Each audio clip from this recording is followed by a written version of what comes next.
Pastor Fábio, Eu Acredito Podcast, toda a galera que acompanha esse grande podcast no Brasil.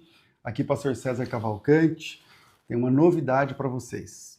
A Faculdade Teológica Bethesda, da FTB, entrou na Black Friday. Sabe o que isso significa? Que agora você consegue fazer os cursos da FTB com até 90% de desconto. Você já conhece o material didático da faculdade, você já sabe os diferenciais, a FTB tem audiobook, mentoria teológica, tutoria, estágio supervisionado, tantos diferenciais que não dá para falar aqui em tão pouco tempo. Mas agora, eu quero dizer para você que é possível se inscrever na faculdade, fazer o curso de teologia, alcançar a sua formação, pagando com até 90% de desconto. Essa promoção é limitadíssima Black Friday e para participar é só entrar no grupo do WhatsApp. Lá no grupo a nossa equipe explica como vai funcionar e também você vai concorrer a um iPhone 17 Pro participando da Black Friday 2025. Não é só isso não. Além do iPhone, você também concorre a uma viagem para Israel com tudo pago. Se você quer estudar a teologia de quebra e ainda sair ganhando, essa é a única oportunidade que você tem. É só clicar no link aqui da descrição do vídeo e participar do grupo exclusivo. Assim que encher o grupo, eu explico como funciona. Te vejo daqui a pouquinho lá no grupo. Mas vamos dar início ao nosso podcast hoje, porque temos um convidado todo especial, um amigo, um irmão, um pastor, um pregador, um conferencista, alguém que eu tenho admiração, respeito pelo depósito que Deus fez na vida dele. Eu estou falando do pastor Técio Santos. Seja bem-vindo ao Eu Acredito Podcast. Ô, meu amigo, pastor Fábio, alegria minha poder estar aqui com vocês e poder compartilhar algo da parte de Deus.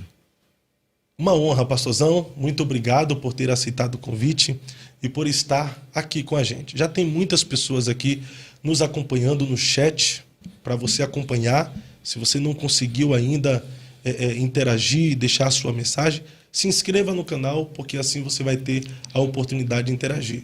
Outro sim, você que está nos acompanhando, está na TV, junto com a sua família, tire uma foto com a sua família, pegando a TV de fundo, coloca no Instagram e marca o Eu Acredito Podcast oficial, que nós vamos estar recompartilhando nos stories, e assim você também vai estar nos ajudando a propagar este podcast.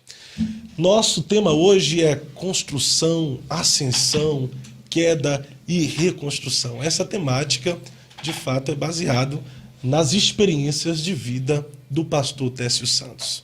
Mas para iniciarmos, quem é o Técio? Ô Fábio, primeiramente eu quero louvar a Deus pela sua percepção, sensibilidade e o curso profético que você deu quando colocou esse tema aqui: construção, ascensão, queda e reconstrução. Primeiramente, primeiro plano, o Técio é um menino que eu defino em duas palavras: amado e odiado. Me sinto amado por Deus e odiado pelo diabo. E isso desde novinho. Começando no ponto de vista, no prisma construção, toda construção tem uma base, toda construção tem um alicerce, um fundamento, né? E eu acredito que a construção do meu ministério, que é o carro-chefe aqui, o tema central, o cerne desse bate-papo, a construção do meu ministério não começou quando os homens reconheceram o meu ministério, mas teve um envolvimento hereditário, porque eu recebi do meu pai o dom. Principalmente meu vínculo com o Apocalipse, é um livro que eu gosto de falar, mas o meu pai, o presbítero Alfredo, desde muito novinho, ele sempre pregava para mim sobre o Apocalipse. Isso foi marcando a minha vida. Na hora da janta, meu pai falando sobre a marca da besta, do jeito dele, turrão, simplório, crente antigo, crente que ficou 20 anos afastado da igreja e nunca colocou uma bermuda. E às vezes tinha umas ideologias meio pesada de radicalismo, né? Tanto é que a primeira televisão que entrou dentro de casa entrou escondida. aquelas paraguaizinhas. E o dia que meu pai descobriu que a TV estava dentro de casa, ele abominou. Depois se afastou da igreja, ficou 20 anos viciado em novela. E eu digo novela do SBT, o Apocalipse lá em casa. Mas meu pai, com toda essa inquisição religiosa que ele aprendeu, embora muito espiritual, homem de oração, deixou para mim a serdade, né? Transpôs para mim o dom da palavra. Então eu aprendi com meu pai a ler a Bíblia. E eu me recordo que sempre fui uma criança atormentada. Eu creio muito na linguagem dos sonhos. E eu percebia que havia muitos pesadelos, sempre tendo pesadelos com demônios me devorando a minha carne. Acordava assustado, corria, pegava a Bíblia. Isso muito novo, com 9 anos, tinha medo de trovão, de relâmpago, corria, abria a Bíblia. E isso foi me inspirando já a ter o dom da palavra, né? O dom da ciência da palavra, que na verdade eu recebi um tempo posterior. Mas para você entender, Fábio, nesse período em que eu estava me descobrindo como leitor da Bíblia, criança, o meu pai se afastou da igreja. Nós tínhamos culto. Morava na rua Tomás Francisco Garcia, lá em Camboriú, bem ao lado de uma ponte que faz a divisão entre Balneário e Camboriú. E lá fazíamos culto. Logo depois meu pai acabou se afastando da igreja. E logo eu senti a opressão do diabo em querer manipular minha mente, né? Comecei a ser tendencioso para as coisas do mal. Maldadezinhas que começaram com brincadeiras. Aí eu comecei a frequentar, isso com 11 anos de idade, uma boate. Com 11 anos? Uma boate, vivia na frente da boate. Mas como conseguia entrar com 11 Não, anos? vivia na frente da boate. Na frente. Uma boate chamada Drinks Bar, Beira Rio. Aí tinha o Virtual Café na mesma rua. Virtual Café é uma boate que tem até hoje. Mas na época ficava na Rua Biguaçu. E a gente já tinha aquela tendência de ficar zoando as coisas. Nós ia para frente daquela zona. E tinha o Virtual Café que passava na televisão propaganda do Virtual Café. Você quer emoção? Virtual Café. O Virtual Café, a figura da propaganda deles era uma serpente e uma maçã. Tem até hoje lá, agora está na Marginal, mas eu não frequento mais lá, fique tranquilo. Mas daí na época, a propaganda que passava na televisão é: você quer emoção? Virtual Café. Serpente e a maçã já é a voz do Éder, já era né? a voz do Éder. Aí nós ia para frente daquela boate do Beira Rio para zoar com as prostitutas, né, com as mulheres que estavam fazendo serviços não convencionais lá. E nós parávamos na frente e dizia assim, a frase da televisão, né? Você quer emoção? Virtual Café. Você quer um dragão? Drinks Bar Beira Rio.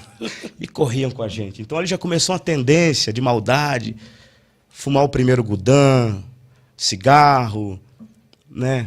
Isso daí foi me envolvendo dentro de um contexto obscuro. Aí comecei a cheirar cocaína, até que eu conheci o crack. Mas, pastor, nesse período aí, o senhor foi criado em um lar evangélico. Sim. Num Não, lar até cristão. os meus 10 anos ali, eu fui criado num lar cristão. Aí depois o seu fervoroso. pai desviou. Se afastou. E quando se afastou, houve uma desestrutura, digamos assim, né? Meus irmãos já estavam fora, já tinham as festas, bastante festa em casa, entendeu?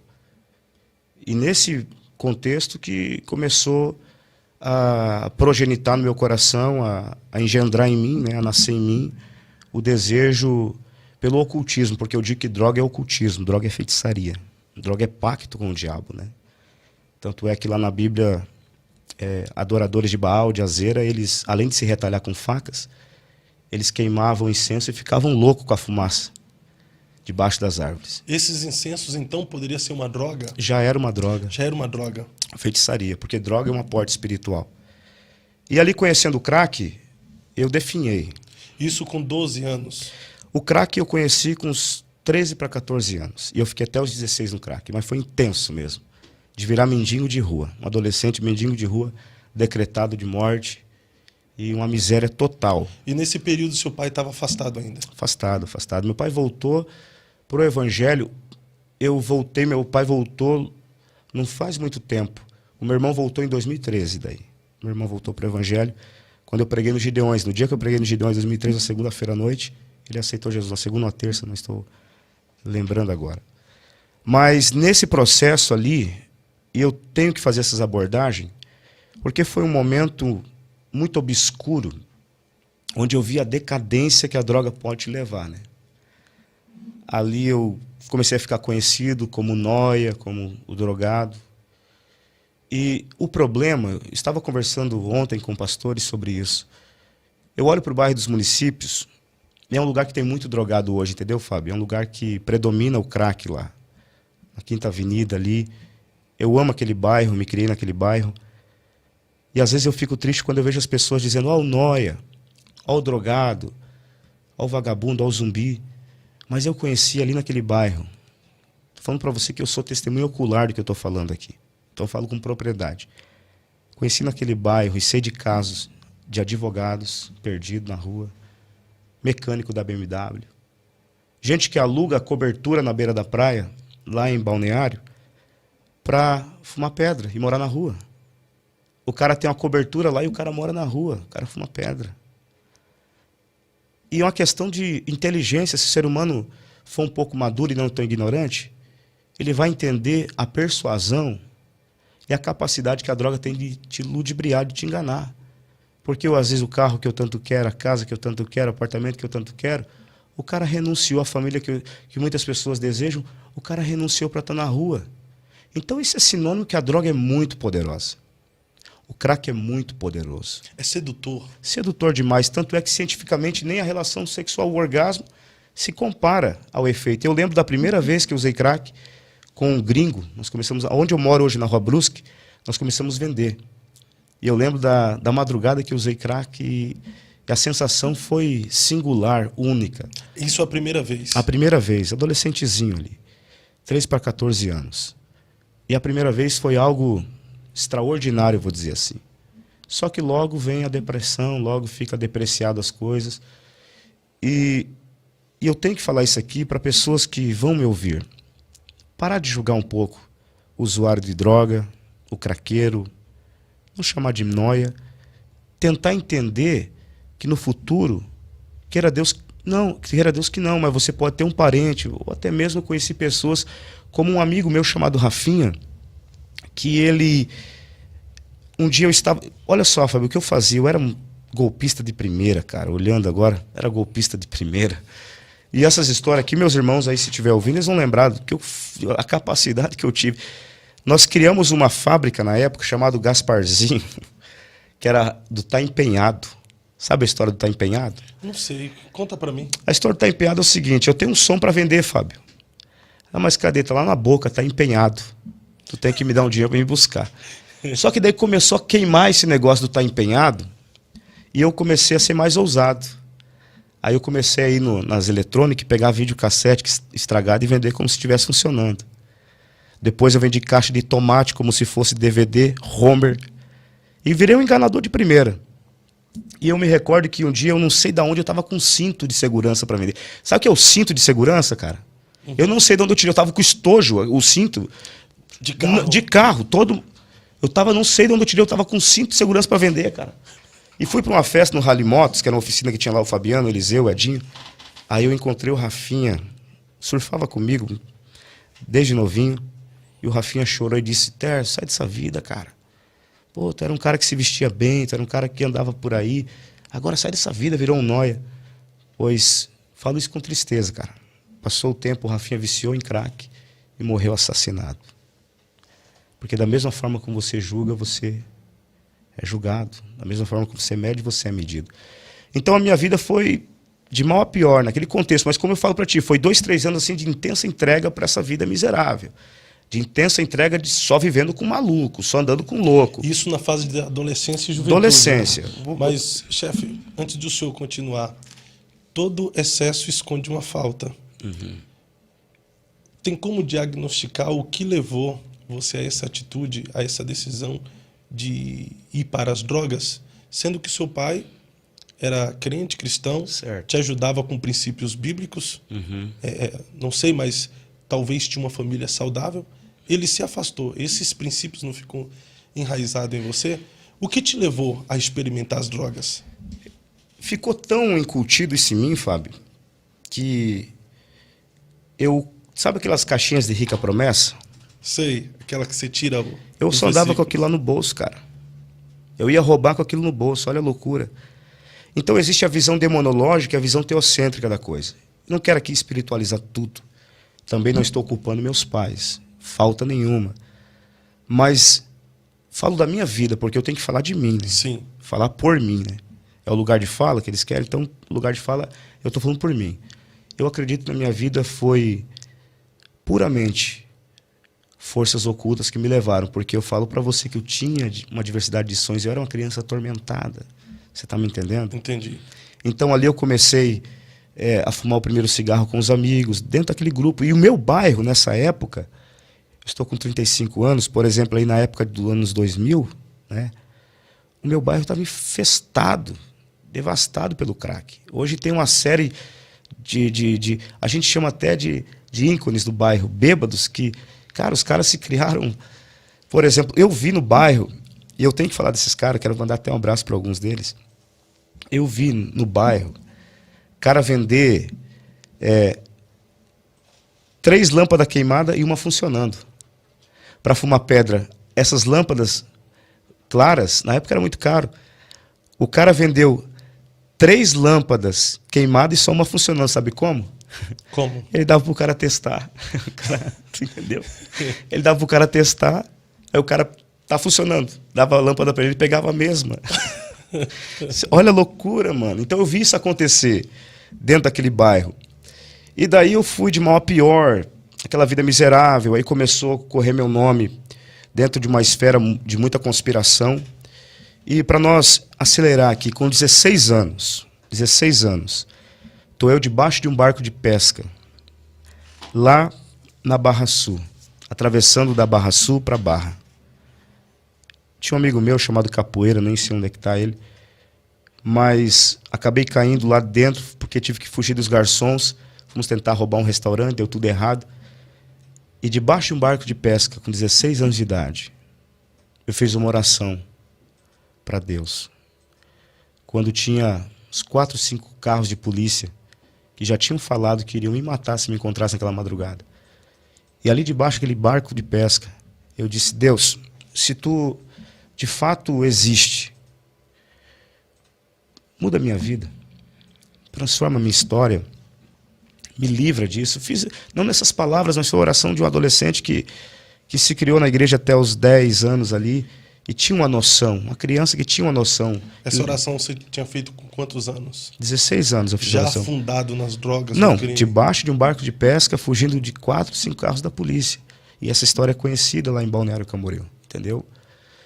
E meus familiares, quem sabe, sobre a minha vida, vai lembrar dessa história. E ali eu fiz aquela oração. Disse: o Senhor me guardar, o Senhor me livrar, eu vou te servir. Não nessas palavras, né, mas nas palavras lá do momento. Pois Deus me guardou, me livrou. Aí eu fui para uma igreja, eu tive um encontro com Deus em um congresso. E quando eu falo que na minha vida foi tudo acelerativo, foi tudo muito rápido, eu aceitei Jesus numa sexta-feira e fui batizado domingo de manhã do mesmo final de semana. E eu fui batizado cabeludo, de brinco na orelha, carteira e isqueiro no bolso, carteira de cigarro. E Jesus me batizou com o Espírito Santo. E eu comecei a congregar na Assembleia de Deus. Até mandar um abraço para a pastora Marilda, aí que está, meu pai na fé. Eu comecei a congregar na Assembleia de Deus da congregação da Rua Biguaçu, que era uma salinha lá em Balneário Camboriú. Congreguei lá. O Amarildo vai saber dessa história, depois pode até comentar o pessoal aí. Eu não pude sentar 6 meses com os jovens no banco, porque ele falou: vou te testar. Porque era muito terrível, entendeu? Tipo, era inadmissível eu sair de onde eu saí, porque jovens da minha idade, adolescentes, estavam morrendo. E eu fiquei num teste de 6 meses ali. E ali eu comecei a servir a Deus. Ali na Assembleia de Deus da Rua Biguaçu, em Balneário Camboriú, eu tive um encontro com Deus. E foi ali que Deus começou a fazer promessas para a minha vida. Perfeito, pastor Técio. Bom demais conhecer um pouco da sua Um história. resumo meio louco, né? Mas é o do que seu- aconteceu. Do seu testemunho. Você tem que acreditar porque diz aí, eu acredito. Não, mas eu acredito. Mas tem bastante testemunho ocular aí que vai comprovar. Eu acredito que Deus transforma a vida do Isso ser aí, humano. é isso aí. Esse seu testemunho é a prova viva que não existe poço tão fundo que a mão de Deus não possa alcançar. O problema é o ciclo vicioso. Eu passei por 2 internações, mas nunca fiquei mais do que 2 dias. A Isso. minha libertação foi exclusivamente na rua, né? Foi na rua, Não, através do poder de Deus. Através do poder de Deus. Através do poder de Deus. Mas eu volto na pergunta que eu te fiz anteriormente. Todo excesso fala de uma falta. Olha a bifurcação aí, olha. Todo excesso fala de uma falta. Faltava alguma coisa para você se enveredar para o mundo das drogas, do crime? Cara, como eu era muito novo, eu não tenho uma noção concreta para te falar. Porque assim, eu entrei Eu no crime... me vejo com meus amigos, fumando cigarro, se divertindo. Começamos com a brincadeira da carteira, lembra da carteira? Sim. Do negócio? Aham. Nós pegava a carteira e colocava, amarrava uma linha de nylon. Nós era muito maldosinho com essas coisas. Depois jogando ovo em carro de político, essas coisas. A gente sabe que existe... Fumando os primeiros cigarros, depois a maconha, depois veio a cocaína. Eu lembro disso, A entendeu? gente sabe que existe uma influência demoníaca, Sim. uma influência do mundo espiritual para isso. Mas a gente desacredita que é o inferno que nos impulsiona e nos leva até lá. Porque ele não tem poder. Ele tem o poder de influenciar a nossa mente nas ações que vamos tomar, como influência.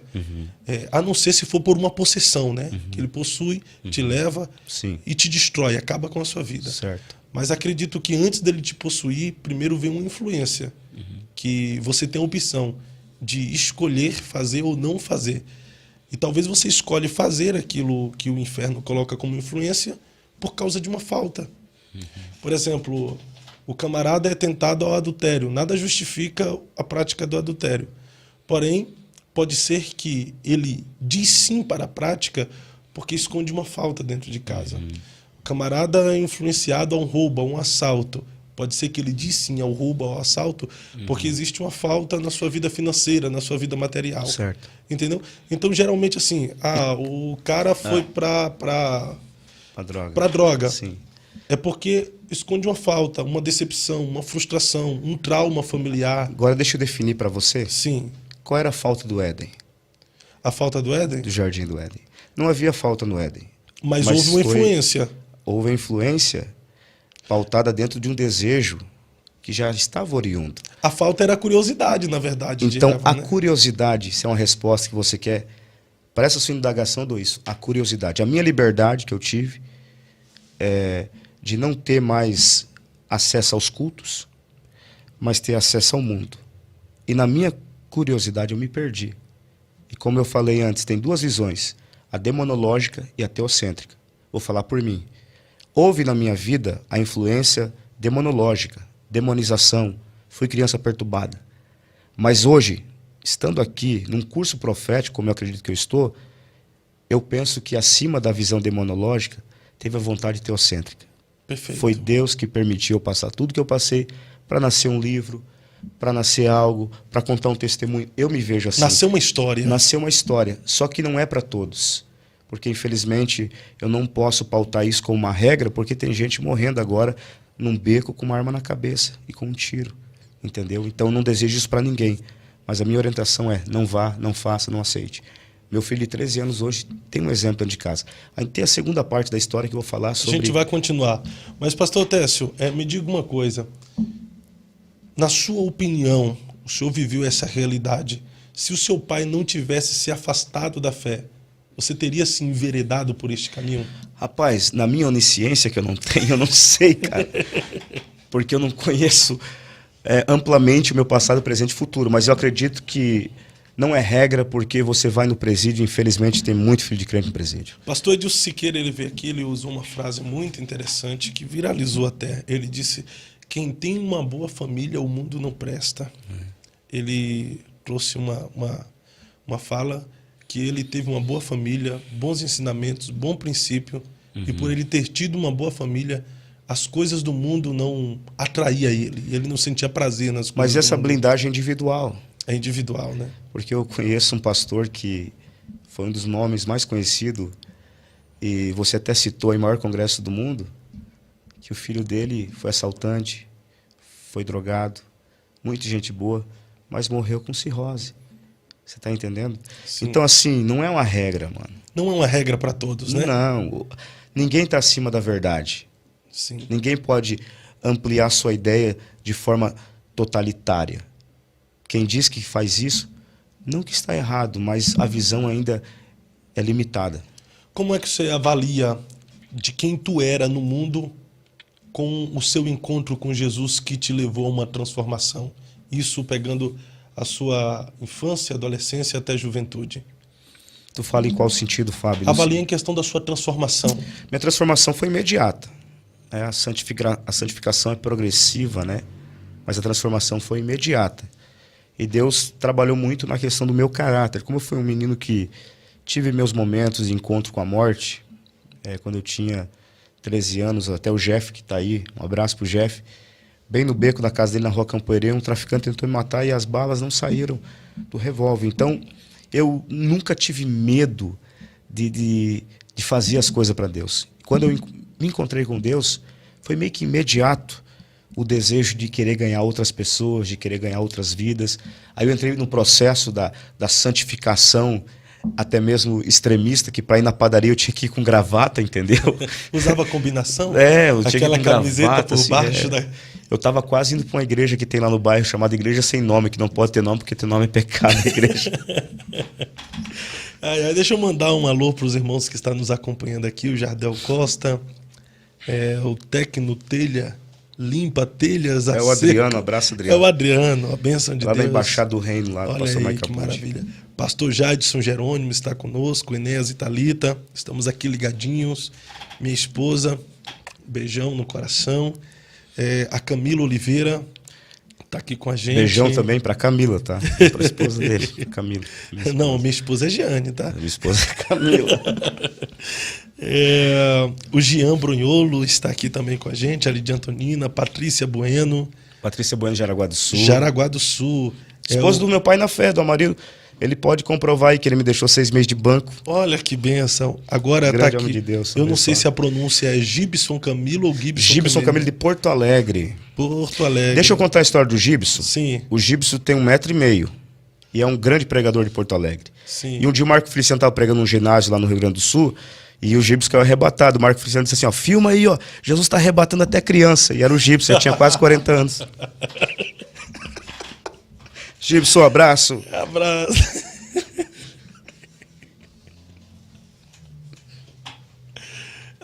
É que esses vasos pequenos, Deus enche mais rápido, né? Isso é a trombeta de Deus, irmão. Isso é uma benção. O anjo não precisa dar 2 viagens, né? Não, isso é uma trombeta. Ele que tem eu nem te falei do amigo dele. O amigo dele é outro profeta, que não vou falar o nome, que teve uma revelação que, como ele é latoeiro, disse que o carro da Ivete Sangalo ia vir fazer um show em Porto Alegre, o carro da Ivete Sangalo ia quebrar e ia lá levar na oficina dele e ele ia tentar ele ainda. Entendeu? Abraço, Gibson.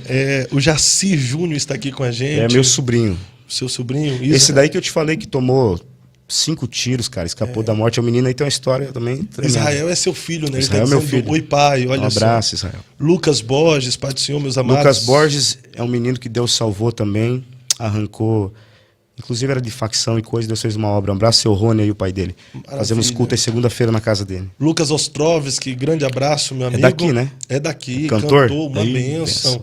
O Lucas Ostrovski, a Pamela Tibes, Pai do Senhor, ligadinho aqui. Fernando Monteiro está com a gente. O Alberto Jubanski, conservador e patriota, está conosco. Olha. Pastor Jadson Jerônimo, um grande amigo que vai estar aqui no dia 16 conosco também. Mas vamos continuar. Você que está nos acompanhando, tire a sua foto aí, pegando o podcast de fundo, coloque no seu Instagram, nos stories, Eu Acredito Podcast Oficial, nos marque que nós vamos estar repostando. Mas, pastor Técio, como é que foi após a sua conversão esse processo de construção ministerial? Primeiro teve aqueles embates, né, que eu acredito que você também teve, de guerra espiritual, porque o diabo sempre dá seus últimos gritos, né, ele não quer perder. Então eu fiquei praticamente ali 1 ano em oração, observação, buscando a Deus com os irmãos da igreja. E progressivamente, escola dominical, culto de ensino, sempre presencial, Deus começou a despertar em mim o dom de pregar. Então eu tenho aí 16 anos, que eu falei para você que eu aceitei. Com 17 anos aí, eu já estava dando palavras, né? E o pastor Daniel Pedroso teve aqui, usou uma expressão, uma vez virei pregador interbairros, né? Sim. E eu comecei a pregar nas casas de oração, casa da irmã Hilda, inúmeras casas lá que tinha na época dessas profetas de Deus. A gente trazia a palavra.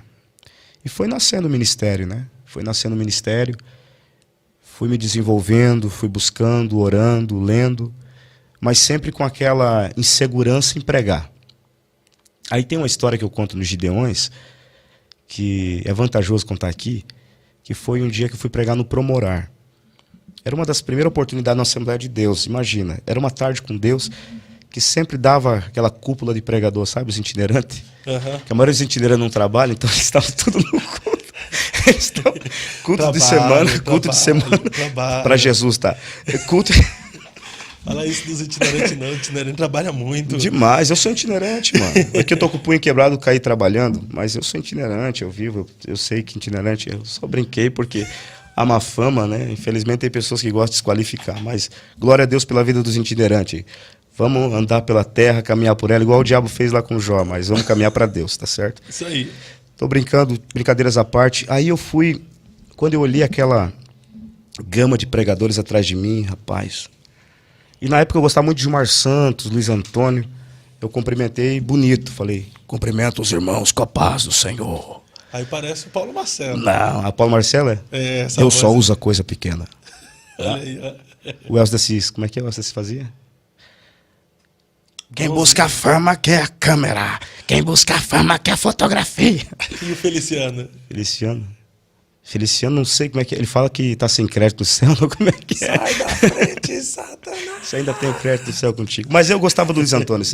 Luiz Antônio é... Galileia era uma terra de sequidão. Galileia era uma terra de rejeição. E do Gilmar Santos também. Romanos capítulo 15. Aí eu cumprimento os irmãos com a paz do Senhor. Só que cumprimentava igual um pitbull, terminava igual uma galinha, que a voz sumia, mano. Aí eu cumprimento os irmãos com a paz do Senhor. Pensaram, vai vir coisa boa aí, vai vir coisa grande. Rapaz, a mensagem sumiu da minha mente, mano. Até hoje eu gaguejo para falar, imaginou? Começando, trocava Jesus por Genésio, Salmo 91 por 23. Até brinco, o único salmo que eu conhecia, deitar-me faz no colchão de mola, refresca minha alma com Coca-Cola. Rapaz, aí eu falei, não sai a mensagem. Começaram a rir de mim. Aí Deus tomou um pastor chamado Daniel Ribas, é daqui, tá? Daniel Ribas, é daqui. Daniel Ribas, pastor Daniel Ribas. Ele falou, moço, Deus me mostra uma espada abrindo a sua mente. E dentro da sua mente é colocada uma Bíblia de ouro. É o dom da palavra, da ciência que Deus está lhe dando. E Deus vai te usar muito nos púlpitos desse Brasil. Então ali nasceu uma inspiração profética para mim acreditar que eu seria um grande pregador. E eu fui pregar na outra semana, e foi tudo diferente, não da mesma forma, gaguejei do mesmo jeito. Acho que levou um ano ou dois para mim começar, entendeu? Porque assim, era bombardeado com a mente por crack, esquecia as coisas. Deus operou um sinal em mim, eu tinha os pulmões, como eu raspava muita lata de crack para fumar, aquele alumínio ia pro pulmão, tinha problema nos pulmões, Deus me curou, enfim, foi uma série de coisas assim. Mas Deus cumpre promessa, Fábio, sabe? Talvez alguém está me ouvindo aí que é portador de promessa, que Deus delineou, Deus projetou algo para a sua vida, tenha fé. Porque Deus capacita, Deus habilita. Estou falando aqui, não tenho estudo. Estudei até a 6ª série. Veio sábado e domingo e não quis mais. Estudei até a 6ª. Mas Deus me capacitou, só que eu tive que pagar um preço. O preço foi escola dominical, culto de ensino, muita leitura da Bíblia e muito dicionário. Eu lia a teologia sistemática de Charles Finney, de Strong. Aí quando eu lia lá, a palavra de Deus é estereotipada. Meu Deus, o que é isso? Vem de estereotipo? Não, invariável. E assim eu fui aprendendo, Fábio. Mas Deus foi desenvolvendo um ministério na minha vida. Perfeito, pastor Técio, mandar um alô aqui para o pessoal que está nos acompanhando, o pastor Júnior Lima, Henrique Jubanski, Técio Santos, homem abençoado, Jaci Júnior, deixou uma pergunta para a gente fazer depois, Robson Santana, Ariel Pereira, o Luciano Alves, Luciano é o nosso designer, é ele que faz as nossas artes aqui do podcast. Você pode entrar em contato com ele depois, Luciano Alves, lá no Instagram, fazer seu orçamento, que é uma bênção para todos nós. Obrigado, viu, Luciano? Lucas Borges, Tiago Alves está conosco, Felipe Oliveira, Gledson Júnior. Pastor Técio, e esse processo de construção no ministério? É um processo, porque quando Deus te faz uma promessa, é como se fosse que ele te apresentasse um propósito. Certo. Só que nem sempre ele fala o processo da construção até o propósito. E geralmente o processo ele vem de forma surpreendente, nos surpreende. Ele dói, ele machuca. Doloroso. Ele nos amassa, nos esmaga. O processo afasta amigos, revela inimigos. O processo coloca em nós dúvida em questão do chamado, da vocação, da promessa e do propósito. Como é que foi esse seu processo até chegar praticamente na ascensão? Eu trabalhava numa fábrica de bordado, a Tamisa, em Balneário Camboriú, e Deus começou a me chamar para itinerância. Aí trabalhei um tempo lá, e eu acredito que Deus separa homens, entendeu?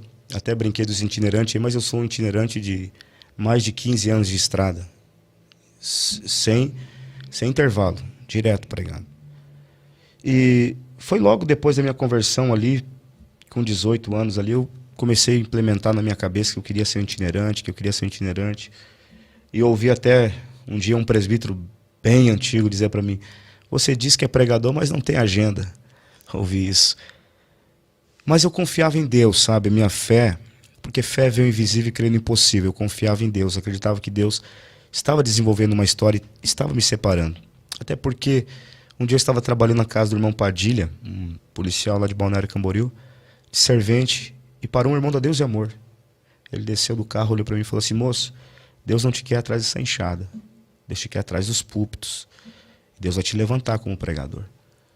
Aí eu comecei a desenvolver a questão do ministério itinerante, mas era complicado, porque não era conhecido. Teve um dia que eu fiquei... Aí eu já estava casado com a Camila, ficamos aí 40 dias na estrada, ganhando R$10 de oferta, R$15 de oferta.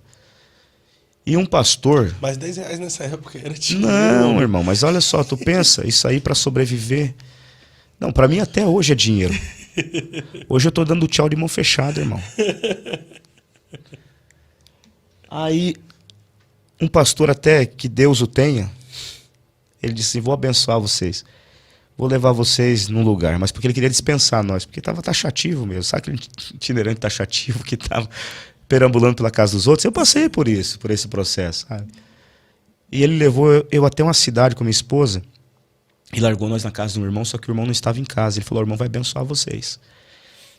E o irmão chegou de noite, quando viu a gente lá, falou: não, mas ele nem me falou que ia trazer vocês aqui. Não, vocês não podem ficar aqui, nem tem lugar para vocês. E aquilo feriu meu coração. A esposa desse irmão foi pro quarto. E quando ela foi pro quarto, ela orou. E de repente ela saiu e falou assim, pro esposo dela, estava eu e a Camila, disse assim: ó, aceita ele, recebe ele. Porque Deus acabou de falar que esse moço ainda vai pregar na televisão em rede nacional e nós vamos ver ele na televisão. Não se cumpriu ainda, mas já estou no podcast. Eu acredito aqui pregando, né? Maravilha. Glória a Deus.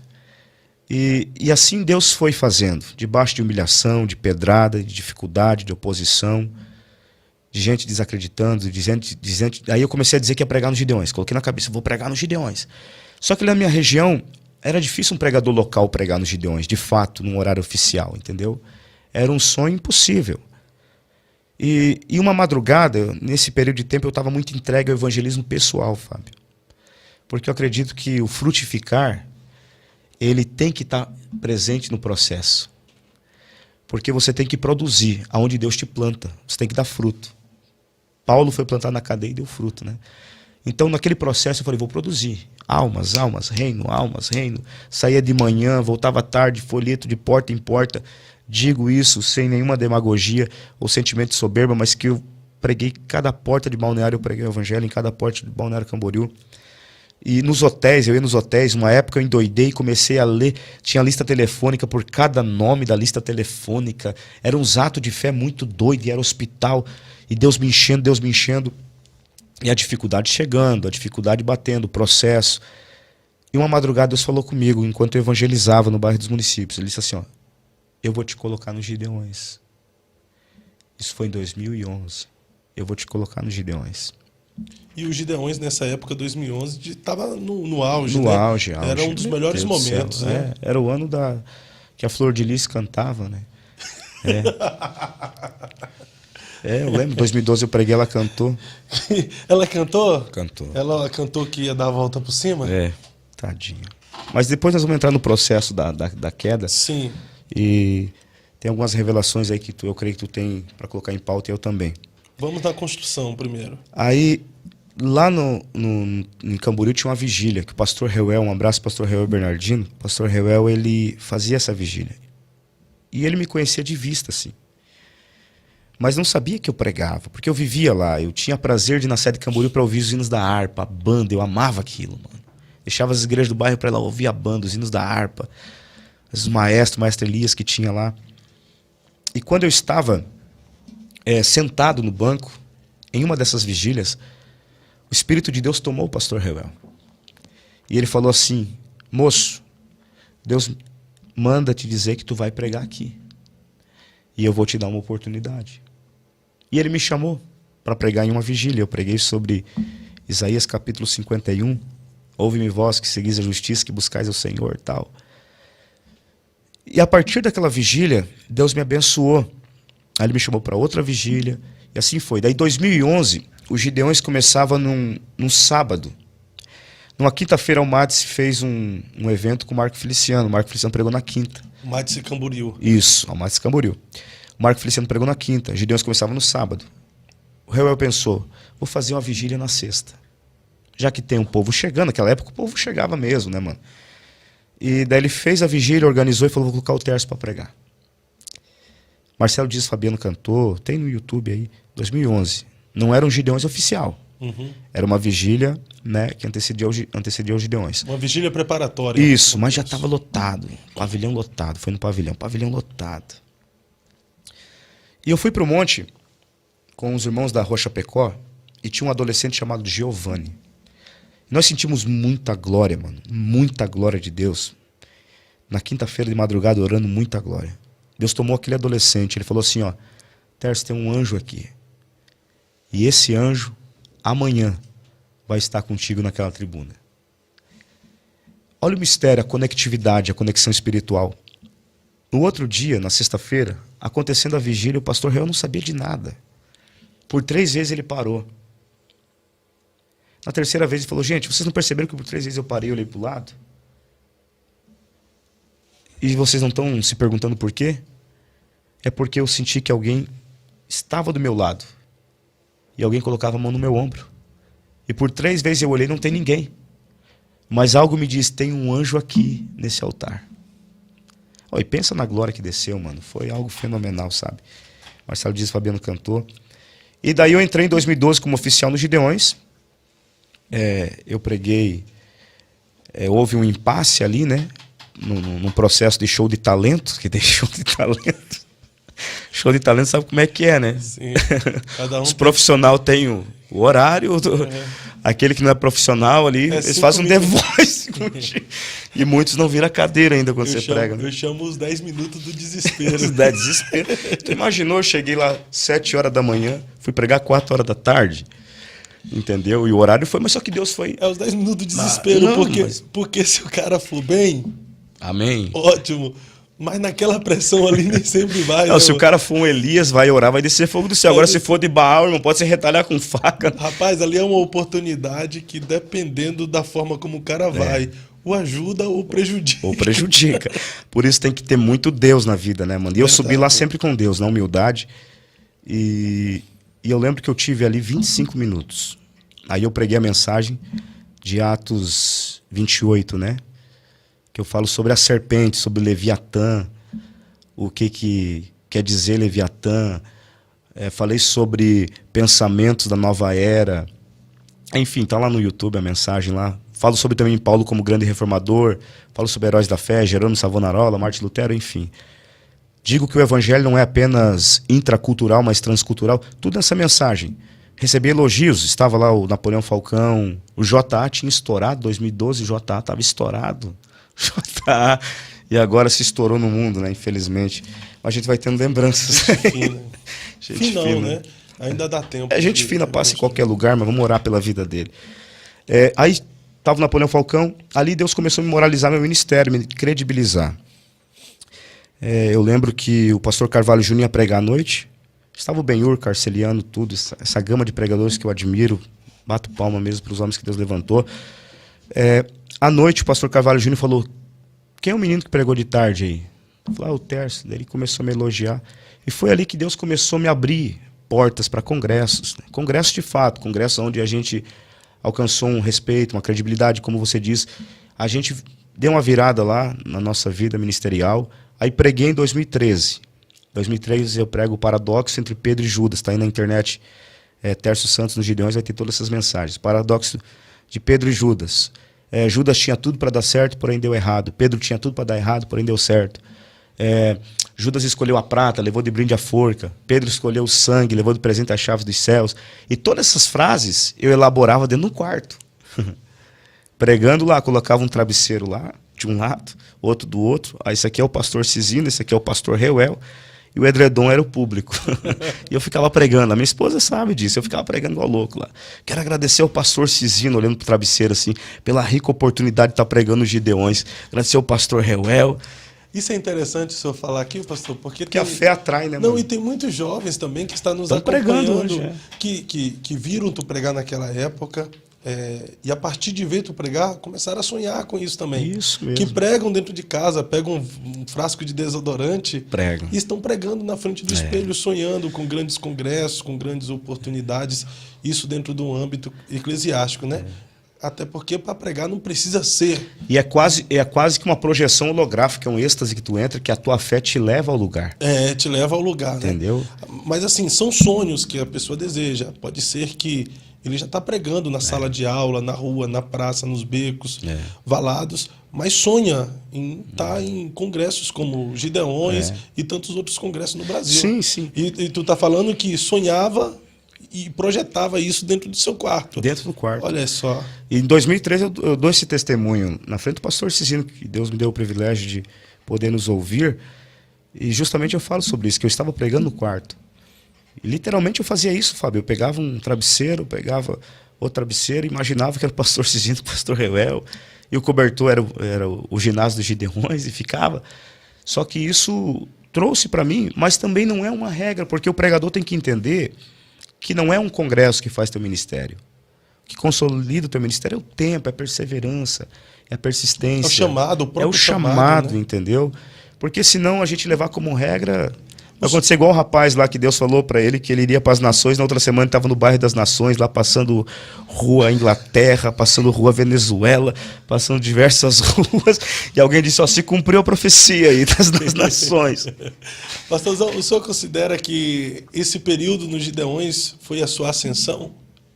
Ministerialmente foi, porque ali me trouxe uma projeção, digamos, um apogeu. Foi um ponto culminante na minha vida, porque, como eu disse, me abriu fronteiras. Hoje, eu ainda tenho amizades dentro e fora do Brasil, recebo inúmeras mensagens. Quando eu parei de pregar, pessoas de todo lugar do planeta mandavam, e aí, vai voltar a pregar quando? Porque os Gideões, Deus capacitou os Gideões para isso, né? Deus deu para os Gideões essa plataforma de projetar as pessoas. Sim. Foi um tempo extraordinário. E ali eu vivi uma ascensão. Ali teve fartura, ali eu vinha... Meu pastor, podem falar mal, podem criticar. Quando fala Congresso Gideões Missionário, todo mundo acompanha, principalmente o povo pentecostal. Gideões foi uma instituição levantada por Deus. Por Deus. Pode acontecer o que for. Isso vai acontecer em toda instituição, né? A história. Departamento. Mas quando é levantado por Deus... A história da família Bernardino, pastor Cisino, a progressão, a forma como Deus trabalhou, orando dentro de casas, mano. Dentro de casas lá. E o trabalho missionário que desenvolve até hoje. São 1000 famílias missionárias. E hoje a permanência do Congresso, e a gente vê que realmente o que Deus fala, quando Ele quer fazer, em proporções globais, acontece. Mas vamos lá, o senhor pontua essa sua fase de construção em uma frase. Qual seria essa frase? De construção? Isso. E essa sua fase de construção? Em Tem uma tantas frase. frases, cara. Como seria a frase específica que reflete na sua construção ministerial? Tamanho da minha conquista dependeu da intensidade da minha entrega. Tamanho da conquista dependeu da intensidade da minha entrega. Foi um período que eu me entreguei muito para Deus. Então recebe aí, viu? O tamanho da sua conquista vai depender da intensidade da sua entrega. É isso aí. Isso é forte. Forte. Mandar aqui um alô para a galera que está nos acompanhando. Gledson Júnior, meu amigo, Perivaldo, pastor ali da Lapa, o Clóvis, meu Deus. Clóvis é de Joinville, não é? Clóvis Nenho, acho que é. Alzira Santos é sua mãe? Minha mãe. Tá aí, ó, ligadinha abraço, aqui, mãe, filho. te amo. Pablo Mariano, Rony Borges, olha o Rony aqui. Seu Rony. Mandando um grande abraço, irmão Tércio. Luiz Fabiano Martins. Luiz Fabiano é aquele jogador de São Paulo. Pregador Clóvis Souza, bênção de Deus. Lucas Borges.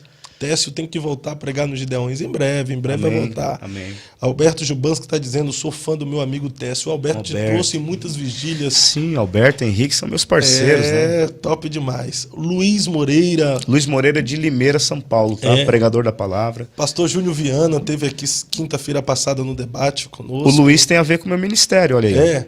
Olha, tá aqui com a fase da queda. Maravilha, ó. Abração, irmão. Vem para Limeira, São Paulo. Amém. Está aí no o Luiz Moreira tá dizendo. Pensa o Caleb tá aí também, peixe. A Tati Jimenez é minha bênção. Cunhada. Leandro Nogueira, paz do Senhor. Irmão Técio, aquele abraço. Abraço, o Lucas Ostrovski está dizendo, ó, me lembro quando ganhei um sapato do Técio. Eu tinha trazido ele em um congresso de jovens em Piraquara. Ele estava no hotel e me mandou uma mensagem dizendo que estaria levando no culto. Tá aí uma coisa que entra a questão do semear, né? Deus não obriga ninguém a plantar, mas se plantou, existe a obrigatoriedade em colher. E eu estava agora em Itapuá, eu falo isso despojado, não tô com sentimento aqui de autopromoção, nada disso, gente. Mas é uma coisa que vem de mim, entendeu?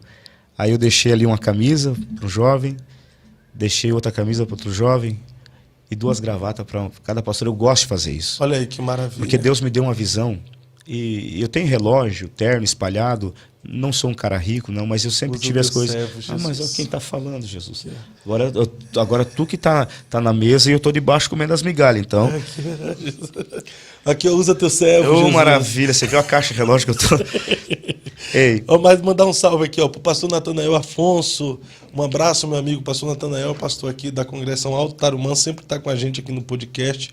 É um apoiador, incentivador desse trabalho. Muito obrigado, amigo. Leandro Nogueira está dizendo, Deus em sonho, em 2014, mandou eu orar pela vida do Técio. Até hoje continuo orando por ele. Amém, glória a Deus. Aí. Rogério Gomes, meu amigo lá de Porto Seguro, Bahia, está aqui com a gente. Forte abraço. Meu amigo pastor Wagner Souza. O Enéas Silvério está aqui também. Um monte de gente aqui, ó, comentando. Lucas Diego, o Júnior Lourenço, Tessa é uma bênção, o Dário, o pastor Tessa é bênção demais. O povo te ama, hein, pastorzão? Glória a Deus, mas eu falando sobre a questão da semeadura, aí eu sempre tive isso comigo, sabe, Fábio? E hoje eu me alegro porque eu encontro diversas pessoas que falam, tem uma gravata sua lá em casa, por mais simples que seja o presente. Mas é o conceito judaico de abençoar, né? E eu glorifico a Deus porque o Lucas, tem um outro menino aqui também que assumiu jovens agora, aí está crescendo. Eu dei um relógio para ele lembra até hoje. E eu oro a Deus que Deus levante esses jovens, essa geração, porque aqui em Curitiba é um celeiro, cara. Curitiba realmente é um celeiro. Aquelas vigílias loucas da Passaúna lá, que botavam 100 hinos e o pregador pregar às 5 horas da manhã. E eu ficava revoltado. Chegou uma época que eu vinha pregar aqui, eu já brigava com o povo, sabe? O Jonas estima milho, né? Meu Jesus, ô Jonas, era 200 hinos, cara, quando o povo tava indo embora, agora vamos ouvir a palavra, o mais importante. Eu ficava doido. O Elidiel Marques está aqui também com a gente. Elidiel Marques é um mestre, já esteve aqui conosco no podcast, falando sobre a vida e o pensamento do apóstolo Paulo. Mas vamos lá. O senhor falou sobre a construção e a sua ascensão. O senhor pontua ela como? Como é que foi? A minha ascensão, cara, permanência enganosa. Permanência enganosa. É agora, permanência enganosa. Por que essa frase tão chocante e assustadora? A minha ascensão, embora eu usufruí de muitas coisas, ganhei muito dinheiro, né? Vinha de congresso com uma lote de dinheiro e coisa. Porque a envergadura dos congressos que eu pregava proporcionava isso, né? Então, você vai pregar num evento para 5.000 pessoas, se cada um der R$1, entendeu? Então, assim, eu nunca fui um cara que trabalhou com mercadologia do evangelho, mas Deus me abençoava financeiramente. E eu não soube administrar esse processo, porque eu peguei dinheiro. E anos depois eu vim entender, Fábio, que dinheiro, no original, ele tem o mesmo valor numérico que escada. Dinheiro é como escada. Você usa para subir ou para descer. E eu ganhei dinheiro e usava para descer, infelizmente. Usei muito para descer. Por isso que eu falo que foi uma permanência enganosa, porque eu posso ter chegado, digamos, uma linguagem figurativa, eu posso ter chegado no trono, mas acabei perdendo minha coroa. Entendeu? Entendi, mas isso foi uma motivação sua? Ou todos correm essa... todos têm essa sedução de ser tentado por essa permanência enganosa? Eu vou falar uma frase aqui que eu ouvi do pastor Benhur Lopes, na sede de Balneário Camboriú. Até por um pneu furado, a culpa é tua, Satanás. Embora a gente não pode atribuir totalmente tudo ao diabo, né? O cara colocou no muro lá, nem tudo é minha culpa, assim diz o capeta. Mas o fato é o seguinte, Fábio. Eu sentia sempre esse personagem obscuro, esse discípulo das trevas que me perseguia. Sempre com a presença dele real, mesmo eu pregando. Isso foi sonhado. Tanto é que há muitos anos atrás uma menina teve um sonho que me via numa praça pregando, ia crescendo o número de pessoas naquela praça, eu ia envelhecendo no sonho, e atrás de mim estava uma mulher com um olhar assim demoníaco. O sonho era meio fosco, mas ela se destacava no sonho. E anos depois o Caleb interpretou o sonho lá de Limeira, que é amigo do Luiz. O Caleb falou: Tércio, o sonho que tiveram contigo. Entenda, você crescendo, você envelhecendo, é que tu vai amadurecer nesse processo. O número de pessoas aumentando é que Deus vai te dar uma geração de admiradores e de discípulos. E tu vê isso acontecendo hoje aí. Mas a mulher que te observava, fixava os olhos em você, estática te olhando, representa não apenas mulher, mas representa um sistema. Um sistema que vai tentar te corromper, um sistema que vai tentar te ludibriar, te enganar, para te tirar do foco. E só você pode determinar se tu quer terminar teu ministério sujo ou limpo. Eu tive pregando em 2014 em Limeira. O Luiz aí tá de prova. Foi um evento que a Daniela Cristina estava cantando, foi o congresso geral da Madureira ou da Belém. Foi um desses eventos que teve. Tem no YouTube. A Daniela Cristina estava cantando aquele hino, Senhor, não vou dividir, estava estourado. Fidelidade. Quando eu desci, como eu falei para ti, eu creio muito na questão da linguagem dos sonhos. E também aquele senso de déjà vu, já teve déjà vu? Sim. Parece que está acontecendo. Uhum. Quando eu desci em 2014 no aeroporto, lá de Campinas, eu falei, mas eu já tive esse sentimento que estava descendo aqui. Não por ser o aeroporto, porque quando eu vi o Caleb vindo me ver, o Israel Peixoto, que hoje é um grande pregador, são grandes pregadores, eu disse, mas eu já vi eles. Aí eu tive o déjà vu. E aconteceu que o congresso foi feito fora da igreja, num campo aberto. Choveu a cidade toda de Limeira. Mas aonde a gente estava não choveu. Uau. O pessoal ligava e dizia, tá chovendo aqui, trovejando, e nós via as trovoadas, mas aonde a gente estava não choveu. E deu tempo Daniela Cristina cantar, eu pregar, e inúmeras pessoas aceitarem Jesus. Tem aí no YouTube até o vídeo, quando Jesus batiza crianças, assim, era uma carreta palco, que eu puxo as crianças para cima e digo, estão sendo batizadas, as crianças começam a pular, tá no YouTube, isso começa a pular, aí despenca a água. Esse foi um momento para mim de ascensão espiritual e ministerial, daquilo que Deus falou que ia me colocar diante de multidões. Não só os gideões, Deus me levou para grandes congressos. Aí, o Luiz, dias depois, me liga. O Luiz Moreira, e ele diz assim, chorando, Tércio, eu tive uma espécie de déjà vu. Eu te vi pregar em 2013, nos Gideões, nós gostamos muito de você, mas eu já tinha te visto há 5 anos atrás. E o processo que eu tinha visto você, era você dentro de um barco, remando, olha o sonho. Os remos se quebraram, Veio uma tempestade, os remos se quebraram. Você não tinha condição nenhuma de navegar. Nesse processo, eu vi teu nome indo para a reunião, sendo desmoralizado, sendo desqualificado, pastores fechando a porta para você. Ele contou tudo isso. Pastores ligou para mim chorando, pastores fechando a porta para você, pessoas zombando de você. E na época eu estava bem, cara. Era 2014, entendeu? E eu ouvi aquela mensagem. Mas nesse processo, eu vi uma mão gigante que pegava o barco e empurrava. Era a mão de Deus que vai fazer tu passar esse processo. Vai ser a mão de Deus. Então, aconteceu isso. Porque passou os anos, eu estou dentro de um apartamento, lá em São João Batista, tomando vinho, egocêntrico, autolatra, soberbo, já vivendo o caos da prodigalidade, do esbanjamento. Me tornei um pródigo, um pregador pródigo, um pregador sem relacionamento com o Pai.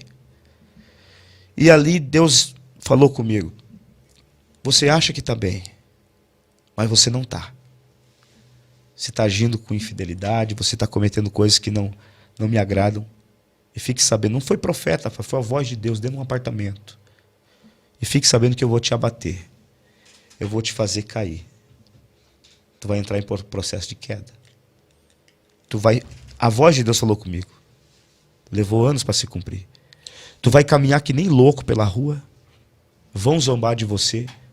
Tu gosta de dar presente? Tu vai ter que pedir. Deus falou comigo. Aí entrou no processo da queda. Então, na sua ascensão foi a sua queda. Isso. Por isso que eu falo que parece foi paradoxal, né? É. Mas depois que você sobe, se tu não cuidar, mano, a tendência é descer e cair, cara. Entendeu? Qual é mais difícil, chegar lá ou permanecer? Eu acho que permanecer, cara. Sabe? Porque permanecer, o chegar tá dentro de um relacionamento íntimo, recíproco entre você e Deus. Agora, o permanecer é como se Deus, falo no meu caso, é como se Deus se afastasse e você estivesse vivendo só de uma fama passada. Mas isso não depende muito da motivação da pessoa? Vai da motivação, vai do caráter, mas eu sempre fui um menino compulsivo, Fábio. Eu sempre fui um menino de entrega, de intensidade. Então não me tratei, eu fiquei durante anos comprando relógio. Quando estourou os Invicta, eu vinha dos congressos e ia para shopping comprar Invicta. Eu não entendia que faltava em mim uma cura. Era compulsividade. Era uma lepra que estava internamente me deixando doente. Entendeu? Mas em nenhum momento você tinha aquele pensamento: eu demorei para chegar aqui, porque eu não valorizo isso agora? Com certeza eu pensei. Mas a tentação, cara, e depois que você cauteriza sua mente, que eu fiquei um período com a mente cauterizada, com a consciência morta, achando que poderia almoçar com o santo e jantar com o diabo, mantendo um relacionamento com Deus e ao mesmo tempo de mãos dadas com os demônios. É que você nunca vai ver desse prisma, desse ponto de vista quando você está lá. É o ego, é a dissimulação, é o antropocentrismo, é quando você tira Deus de foco e você caminha sozinho. E foi o que aconteceu. Na minha ascensão, eu comecei a caminhar sozinho. Entendeu? Porque eu comecei a praticar coisas ilícitas que não agradavam a Deus, e eu peguei a minha agenda e peguei a minha vida espiritual e preferi ficar com a agenda. É claro que dentro de um conceito, eu acredito no que está escrito no Talmud, que diz que quem tem que desaparecer da terra é os pecados e não os pecadores. E o meu grande medo era justamente a exposição que eu sabia que líderes iam fazer quando tivessem a chance de me ver caindo. E foi o que aconteceu. E nesse momento, o nome falava mais alto? Por exemplo, mesmo estando nessa vida decadente espiritualmente, você pregava nos grandes congressos, grandes eventos, grandes festividades, e você ia pregar mesmo vivendo o ilícito, fazendo o ilícito. Isso. E as pessoas recebia pela palavra ou pelo nome do Técio? Foi um processo de mecanismo, né? Porque você pega a forma, o jeito. É como um coach. Tem coach aí que o cara não ora, não jejua, mas está ludibriando e fazendo uma geração inteira chorar. Então é uma questão que já vai da prática, Fábio. Entende? Mas a unção de Deus é diferente. Sim. Hoje, eu tenho a unção de Deus de novo na minha vida. Como eu falei para você, eu vim de Itapuá falando língua estranha no carro. Sim. Não sou um falso espiritualista, nem excessivo à santidade. O pastor, a sua atitude de vir aqui e contar isso que o senhor está nos contando, ela é muito louvável. Amém. Ela é louvável porque tem muitas pessoas que estão vivendo essa realidade hoje. Servem a Deus, mas não sentem Deus. Vão à igreja, mas não são igreja. Pregam a mensagem, mas não são a mensagem. Pregam a santidade, mas não conseguem se santificar. Estão apenas com aparência, com o nome. Tem nome que vive, mas estão mortos. Eu te falo, Deus só não me matou nesse processo porque o território da iniquidade é uma terra sem lei. Então você fica suscetível aos ataques do diabo. Só que você não consegue perceber. Porque o diabo é estrategista, não é? Ele é um discípulo das sombras, né? Ele sempre vai trabalhar as escuras para lhe fazer cair. Só que quando eu confessei, eu fiquei de pé. Agora, quando eu estava agindo dessa forma, eu estava caído diante de Deus. Mas nesse momento não tinha alguém para te ajudar, te auxiliar, para fazer um tratamento espiritual? É que o tratamento dos homens hoje, ele está pautado no quê? No caos da hipocrisia, né? A Bíblia diz que tua mão direita faz, a esquerda não precisa saber. Hoje, normalmente, quem peca contigo compartilha o teu pecado. E muitos que oram contigo, hoje, também compartilham o teu pecado. Vamos orar pelo Fábio? Eu soube que o Fábio não está bem. Vamos orar pelo Tércio? Eu soube que ele não está bem. E a pessoa já quer promover sua queda, pautado num ciúme diabólico. Então Deus só não me matou nesse processo que eu passei, porque eu sempre tive em mente, eu não posso ser perverso com meu irmão. Meus pecados são intrapessoais. Meus pecados são de ordem pessoal e nunca coletiva. Eu nunca fui conspirador. Porque assim, Fábio, tem pessoas que julgam um cara que caiu na prostituição, que caiu nas drogas. Mas tem muitos homens com desordem de sentidos, agindo de forma iníqua, também na sua atitude, no seu trato com as pessoas. Porque ele tem poder, ele acha que pode derrubar qualquer um. Ele acha que pode dar um telefonema e fechar a porta. Queimar. E muitos fizeram isso comigo. Dava um telefonema, o que o Luiz sonhou aconteceu. Meu nome indo para a reunião, não, vamos trazer aqui. Hoje, eu estou num processo de construção de novo, de reconstrução, que é mais difícil ainda. Por que o processo de reconstrução é mais difícil? Porque você tem que passar pelo mesmo caminho e provar para as pessoas as mesmas coisas que você já fez. Você está entendendo? Para credibilizar.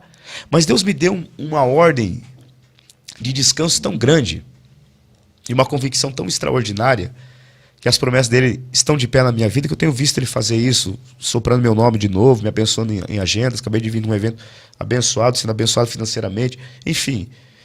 Mas eu olho para todo o contexto que eu passei, cara, e eu não me arrependo.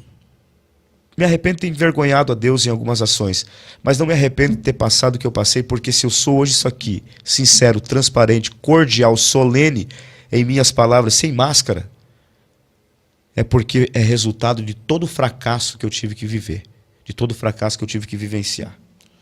Perfeito. Deixa eu mandar um alô para os irmãos aqui.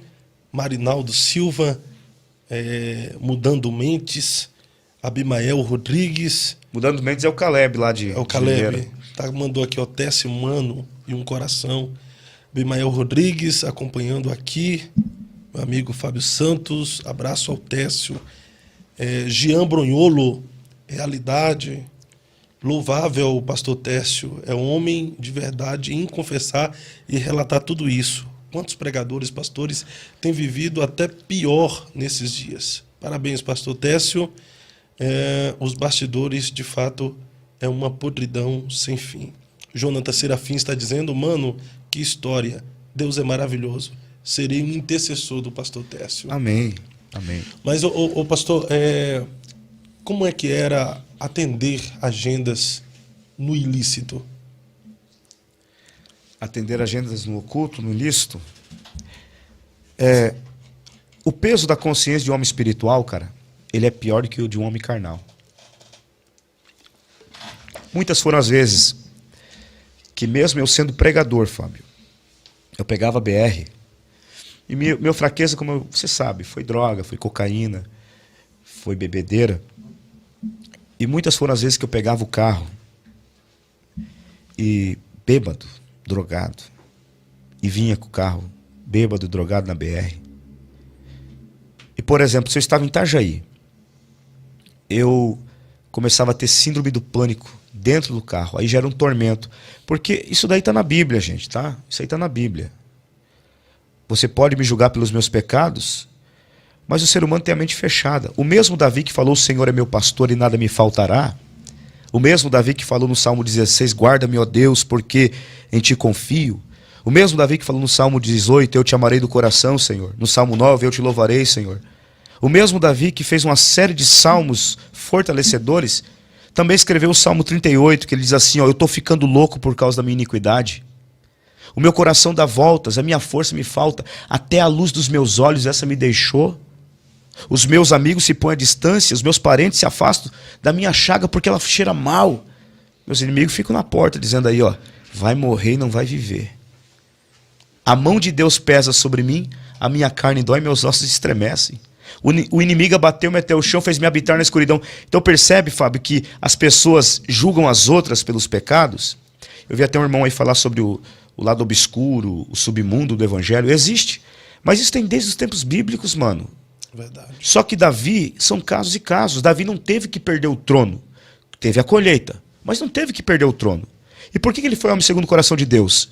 Justamente pela visão introspectiva, pela contritação. Quando ele disse assim, pela transparência. Deus não retira de mim teu espírito. Então, Deus me salvou do lamaçal, do charco de lodo, e não estou aqui para passar teste de santidade, como dizem, porque o meu amanhã pertence a Deus. Eu sei que sou uma pessoa que tem defeitos, e no momento eu estou bem assim, quero ficar bem assim com Deus, porque nós conversávamos hoje jantando, não tem coisa melhor que tu pegar um microfone com a unção de Deus, sentindo a leveza da presença de oração e de jejum na sua vida, de uma cobertura espiritual. Hoje eu estou com o pastor Carlos Paiva, lá da igreja de CP, um abraço, pastor Carlos Paiva. Não tem coisa melhor que eu estar orando com meus pastores. A minha pastora está mais de um ano orando todo dia, das 9 às 11 da manhã, tem dia que sai 3 horas da tarde de oração. Aí eu vou para lá, recebo Deus e me encho de Deus e vou para os congressos. Aí Jesus está batizando, salvando. Isso que eu quero para minha vida. Mas eu passei por esse processo, Fábio. Pastor Tess, eu tô todo arrepiado aqui. Tem gente dizendo aqui que está em lágrimas. Está chorando, porque isso aqui que o senhor está falando é curador. É libertador.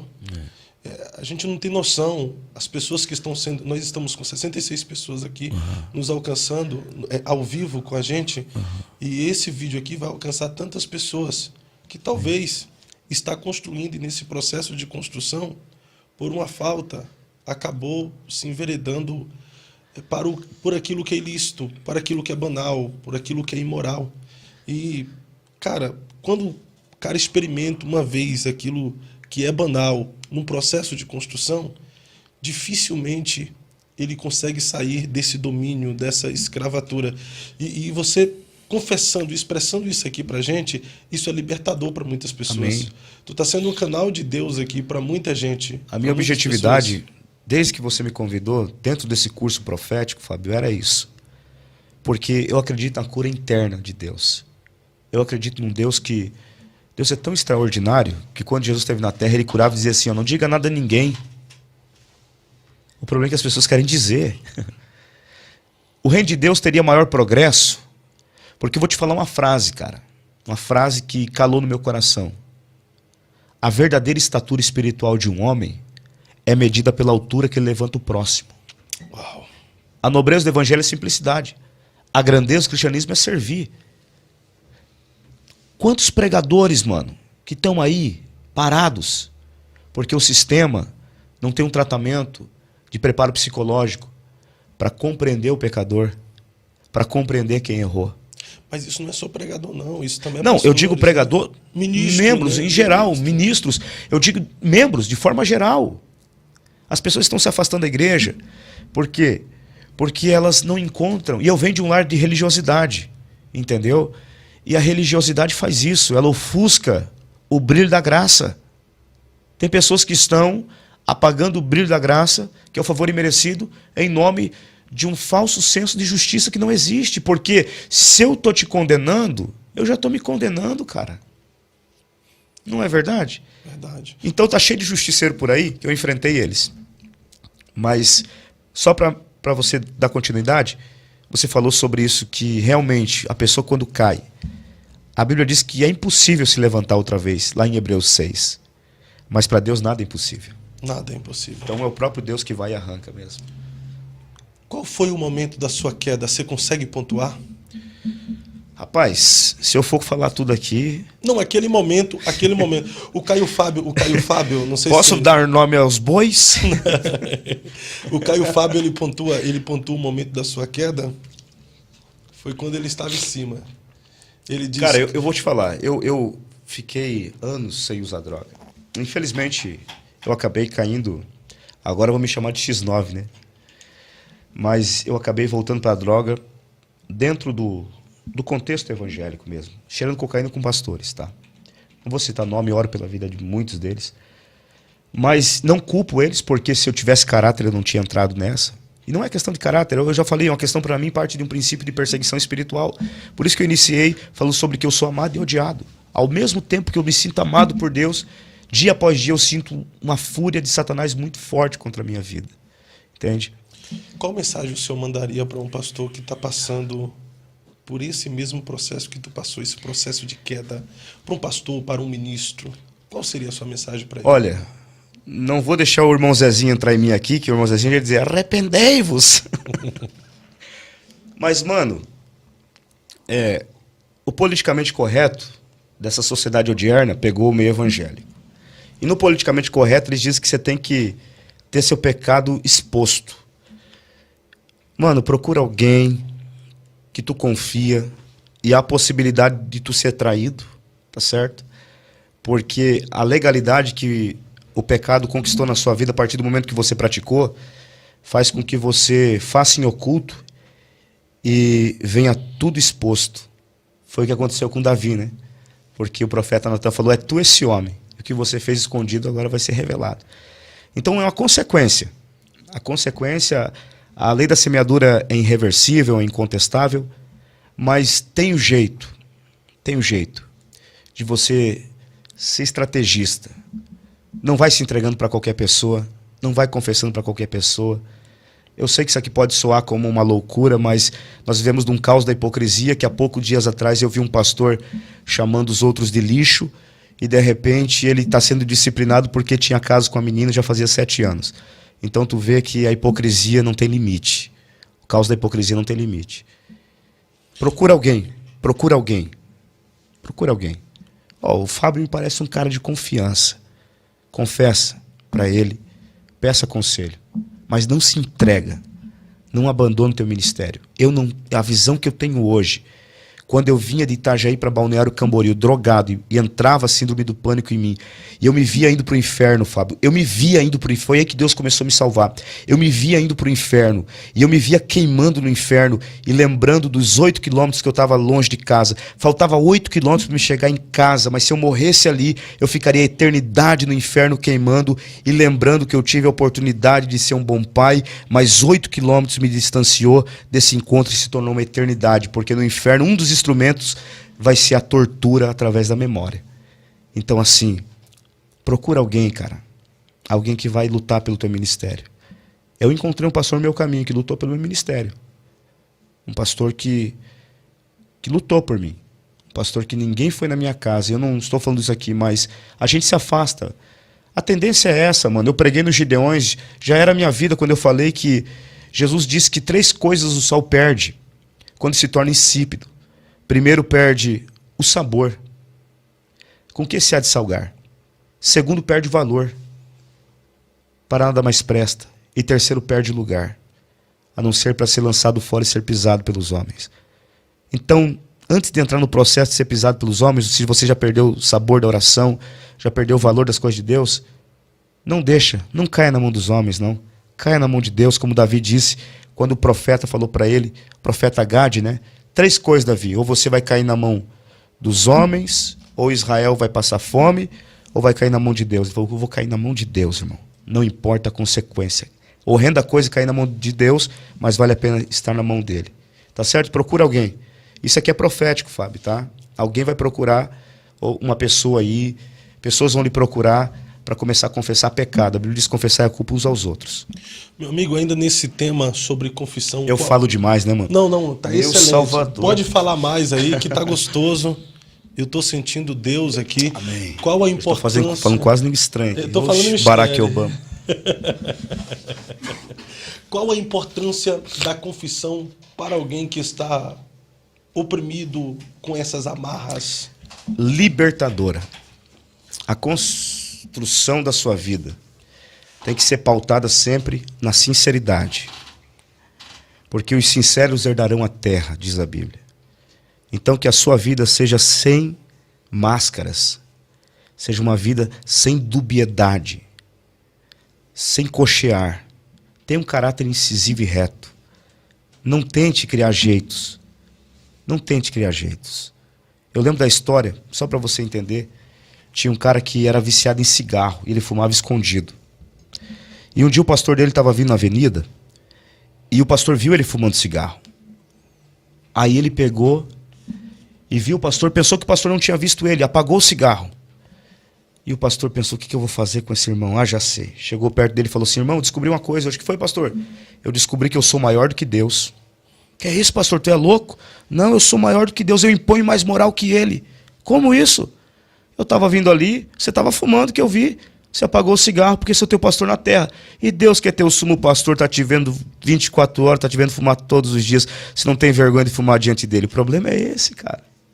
Entendeu? Entendi. O ponto de vista de condenação parece que só entra em linha de rastreamento quando o homem vê. É verdade. Mas não, cara, o radar de Deus está pegando tudo, mano. A confissão é como uma desintoxicação Olha aí. da alma. Ah, daí você prega demais. Aí Não prega, não. Não, mas a confissão é o desintoxicar da alma. É isso aí, a confissão é isso. Você não toma remédio para emagrecer, dessas obesidades aí? Se encha do Espírito Santo, tira esse inchaço que está na sua vida aí. Se encha do Espírito Santo. E a maior marca de alguém arrependido é a confissão. A confissão. Se não houver confissão, não há arrependimento. E outra coisa, a confissão tem que estar dentro do descanso da consciência. Porque se de fato você foi perdoado, você tem que ter sua consciência descansada. Na sua queda, tu precisou fazer esse período de confissão, de colocar tudo pra fora? Ah, eu fiz, né? Na verdade, todo mundo viu. Viu? Todo mundo, o bairro inteiro viu. Imagina, cara, eu cheirava 3, 4 gramas de cocaína todo dia. Tá aí, minha mulher é uma santa, né? Minha mulher foi louvar agora, essa semana passada, desceu uma unção num culto da família. Eu falei pros irmãos, sabe por que desceu essa unção? Porque uma história sendo cantada. Essa menina, Camila Israel Nua, eu amo minha família. A Camila ficou praticamente comigo uns 2 anos, 3 anos dentro de casa com faca, cara. Eu andando com faca dentro de casa, louco, apagava a luz, ligava a luz, igual o da Lua, sabe? Da Lua, Rutinha. Lembra da novela Tinha da Lua? Eu fiquei louco, cara. Porque Deus falou comigo no apartamento, você vai ficar louco. Você vai ser uma vergonha. E todo mundo me via. A minha tendência era o manicômio. Se eu continuasse, era o hospício, mano. Então todo mundo viu. E como é que é na mente de alguém que já pregou o evangelho, viveu uma vida de santificação, de santidade, foi exemplo, ajudou outras pessoas a serem exemplos, agora está vivendo essa realidade de fracasso? De fracasso extremo. A tendência é a depressão, tá? Porque começa na ansiedade. Aí vem a ansiedade. Aí vem a depressão. E o último estágio é o surto psicótico, que já era o que estava acontecendo comigo. Eu já andava com faca, não para matar os outros. A minha intenção era um senso de defesa, por causa do pânico, mas a minha intenção era dar uma facada em mim. A minha intenção, eu ficava cheirando cocaína com a faca na mão, pensando, vou enfiar essa faca no meu coração. Era o grau do surto psicótico. Mas quem via de fora dizia, esse cara vai acabar matando a família. E não é que acontece vários casos por aí? Então, isso ali é a beira do abismo, mano. É a beira do inferno. E todos os meus amigos que ainda cheiram cocaína estão ficando loucos. Todos que riam de mim. Porque eu era antissocial, dava um raio, tinha que me esconder. Todos eles estão no banheiro trancado, estão perdendo família, porque não adianta, irmão. Não tem como pregar o príncipe da paz e ser acorrentado pelos vícios, cara. Não tem. E como é que era aquele momento que batia a saudade de tudo aquilo que já viveu em Deus? Tipo o Salmo 137, junto aos rios da Babilônia, nos assentamos e choramos. Mano, eu vou te lembrando falar. de Sião. Deixa eu te falar.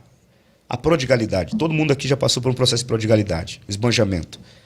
Percebe-se que o pródigo, lá no chiqueiro, não lembrou da ostentação da casa do pai.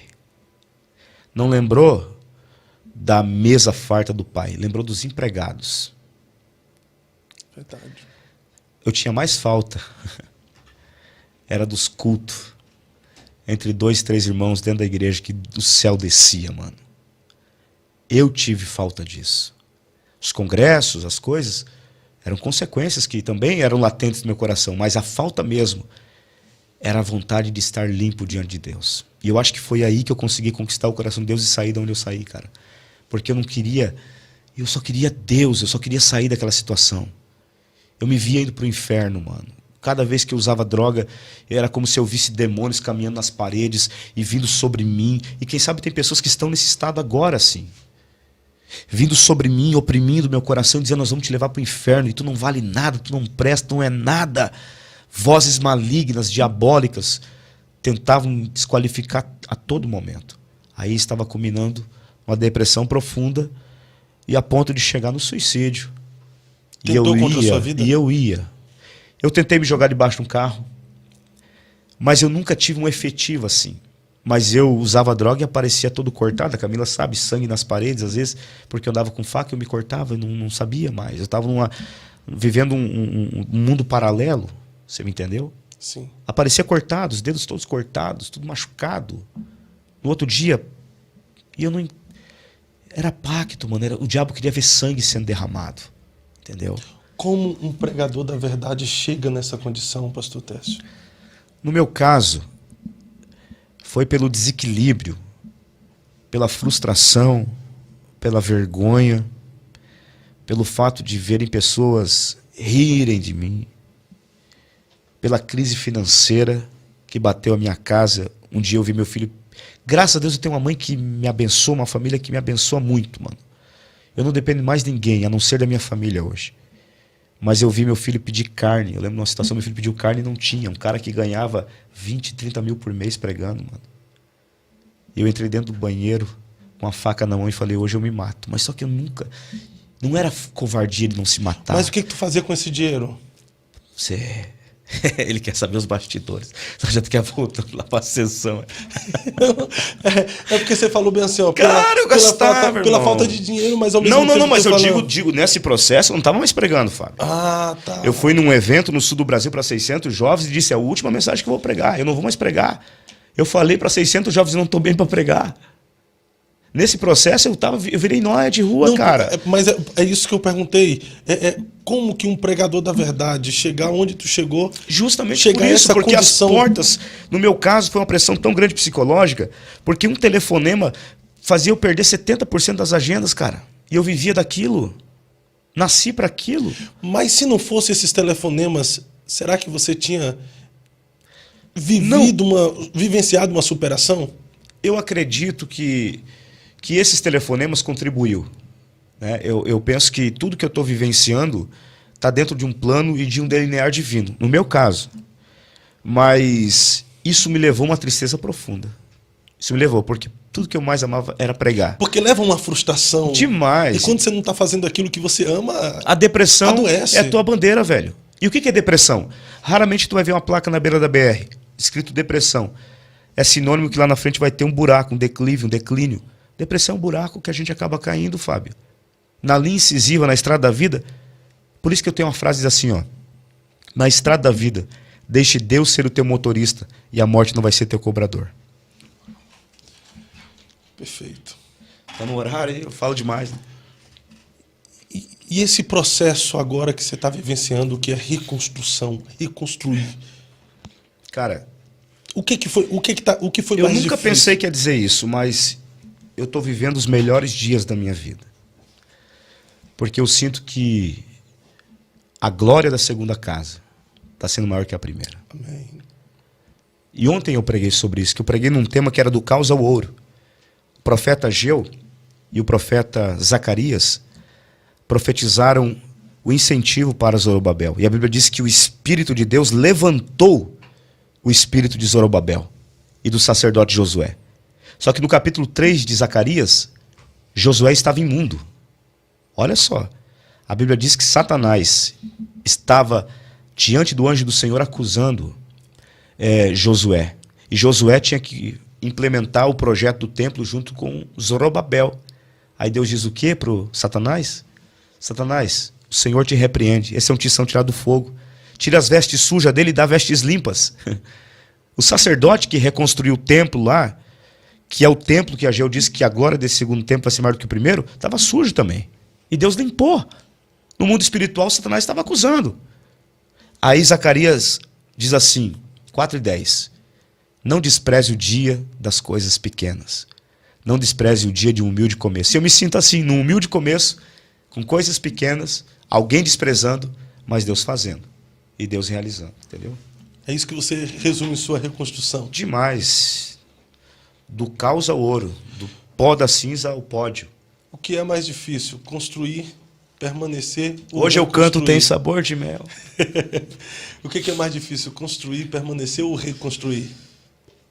No âmbito que eu estou vivendo hoje, com a proteção divina que eu estou, e eu falo proteção divina baseada em revelações. Essa semana retrasada, um irmão Fábio lá da nossa igreja, Fábio também, os Fábios são pentecostal, moreno. Fábio é crente. Fábio é benção. Mas já conheci uns Fábio que não eram tão crentes assim. Já conheci bem Fábio. O maior exemplo é o Fábio Assunção, né? Mas se regenerou, tá melhor agora, né? A yoga, tá? O lar do progredir infinito lá. Deixa eu te falar, Fábio. O Fábio falou que teve uma visão comigo que ele me via rodeado. Primeiro ele me via polindo espadas. E uma espécie de... como é que eu posso dizer? Uma espécie de aquário. Sim. Me protegendo. E eu tô me sentindo assim. Eu tô vindo assim, e daí eu tive um sonho essa semana, como eu falei, eu creio nas linguagens dos sonhos, mano. Alguém pode julgar aí depois, pegar um corte e não interpretar isso, não ver um contexto. Mas eu creio na linguagem dos sonhos. E eu sonhei, semana retrasada, que alguém blindava os meus ouvidos, limpava os meus ouvidos e colocava uma cera celestial para eu não ouvir o que iriam falar de mim. Uau. E eu tô vivendo isso, cara. Olha a leveza que eu tô, a paz que eu tô. Isso não tem dinheiro que pague. Hoje eu estou bem em Deus. Hoje eu estou liberto. Isso na reconstrução. Pode ver meu Facebook, eu já não posto mais coisas no Facebook, lamentações, porque eu estou bem. E isso no processo de reconstrução é muito importante. Claro. Porque se você der ouvido àquilo que fala, do que você fez, do que você praticou, dos seus erros, das calúnias e das inverdades que agora vêm ao seu encontro, se tu der ouvido, tu acaba se frustrando, se decepcionando novamente. É que eles querem comparar, né? Querem comparar. Eles querem dizer, o Tércio nunca mais vai ser o mesmo. Porque... Mas esquece, isso aqui é uma regra já que muitos pregam, que o diabo só caiu do céu porque ele quis se comparar a Deus. Então não se compara a ninguém. Vive um dia após o outro, né? Como que é o nome do varão ali? Léo Dal Negro. Léo Dal Negro. Deus te abençoe. Estúdio top aí, ó. Maravilha. Nós vamos continuar aqui no bate-papo, mas antes de continuar no bate-papo, deixa eu fazer um anúncio aqui. Já vai estar na tela, Léo? Vai fazer um anúncio de um amigo meu, de um parceiro, de um patrocinador aqui do podcast, que é o Ricardo. Isso, Luiz Ricardo, que tem essa seguradora que garante aí proteção para o seu veículo. É uma seguradora de confiança. Eu fiz seguro no meu carro com o Luiz Ricardo. Olha aí, ó, proteção do antigo ao mais novo. Seu carro merece uma proteção de qualidade. Tem mais, né? É até os proteção de veículos, ó. Vai renovar o seu seguro? Faça uma cotação ali com a Tel Seguradora, que eu tenho por certo que você vai gostar de toda a assistência, de tudo que eles oferecem, de tudo que eles proporcionam para os seus clientes e para os seus parceiros. Se você quiser saber um pouquinho mais sobre a Tel Seguradora, anote aí esse número e entre em contato pelo WhatsApp mesmo com o amigo Luiz Ricardo, 41, que é o DDD aqui de Curitiba, Paraná, 9547 9698 Tel Seguradora. É a proteção contra tudo que você precisa no seu veículo. É isso aí. E se você quiser também colocar em prática o seu estudo bíblico, o seu podcast, suas idealizações, você que quer ter um programa nas redes sociais, seja no YouTube, Instagram, Facebook, TikTok, Quai, seja lá onde for, tem aqui o Fusão Podcast, TV Fusão. Entre em contato aí no Instagram, TV Fusão, que o Léo vai te dar toda a atenção. Mandando um alô aqui para o meu amigo Pastor Jonatas Almeida, de São Paulo. O Pastor Jonatas é componente da dupla Os Adoradores na Praça. Passei um final de semana incrível com essa família, com o irmão Elias lá em Igaratá. Andei de jet ski, minha filha andou a cavalo e nós nos maravilhamos juntamente. Foi um presente de Deus, Pastor Jonatas, que o Senhor proporcionou para mim e para a minha família, viu? Muito obrigado, beijo no seu coração, tá bom? Tá feito, ele tá me mandando mensagem toda hora aqui no WhatsApp para eu falar. Mas, de coração, muito obrigado por tudo. Fernando Monteiro, Criança Feliz Kids está conosco, a Luzia, o Jaci. Jaci é meu irmão. Jaci é seu irmão, olha aí, o Samuel Vieira. Tem muita gente aqui, ó, comentando. O Henrique Jubanski está dizendo uma das entrevistas mais impactantes até hoje, Fábio. Extraordinário. Lucas Ostrovski, que tremendo, muito importante tudo isso, que essa mensagem corra ao mundo. São 70 pessoas nos acompanhando aqui. Um abraço a todos vocês. Fiquem aqui para as considerações finais do pastor Tessi Santos, mas antes das suas considerações, olhe na câmera. Isso que eu estava inculcado, eu tinha que estar olhando para lá para falar. Não precisa. Olhe Meu Deus do céu, eu tô parecendo o Zé Bonitinho com esse blazer aqui que eu ganhei do meu amigo Davi. Olhe naquela câmera ali de tudo que foi falado hoje. Qual é a sua palavra de reflexão para aqueles que estão nos acompanhando? Palavra de reflexão. Alguns terão Deus apenas como juiz. Outros sentirão Ele como Pai. E Pai perdoa, Pai abraça, Pai acolhe. Por isso eu estou de pé de novo. Um pródigo que saiu da prodigalidade, saiu do chiqueiro, e o Pai veio ao encontro. Se o Pai não tivesse vindo ao meu encontro, ele não teria conseguido. Tá certo? Isso aí. Quando Deus te chamou, Ele já te conhecia, já sabia quem você era. Ele sabia suas qualidades, seus defeitos. Ele sabia onde você ia acertar, onde você ia errar. O seu atual momento não define quem você é e a história que Deus tem com você, muito menos define o chamado que Deus te fez. O chão não é o seu lugar. Levante-se, reconstrua, porque as promessas do Pai vão cumprir na sua vida. Estamos indo nessa. Forte abraço, beijo no coração de todos e nós continuamos acreditando nessa geração. Pastor Fábio, Eu Acredito Podcast, toda a galera que acompanha esse grande podcast no Brasil. Aqui, Pastor César Cavalcante. Tem uma novidade para vocês. A Faculdade Teológica Bethesda, da FTB, entrou na Black Friday. Sabe o que isso significa?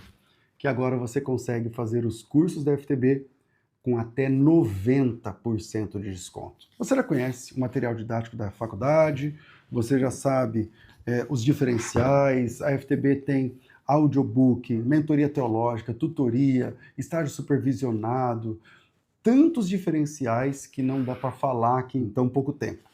Mas agora, eu quero dizer para você que é possível se inscrever na faculdade, fazer o curso de teologia, alcançar a sua formação, pagando com até 90% de desconto. Essa promoção é limitadíssima Black Friday e para participar é só entrar no grupo do WhatsApp. Lá no grupo a nossa equipe explica como vai funcionar e também você vai concorrer a um iPhone 17 Pro participando da Black Friday 2025. Não é só isso não. Além do iPhone, você também concorre a uma viagem para Israel com tudo pago. Se você quer estudar a teologia de quebra e ainda sair ganhando, essa é a única oportunidade que você tem. É só clicar no link aqui da descrição do vídeo e participar do grupo exclusivo. Assim que encher o grupo, eu explico como funciona. Te vejo daqui a pouquinho lá no grupo.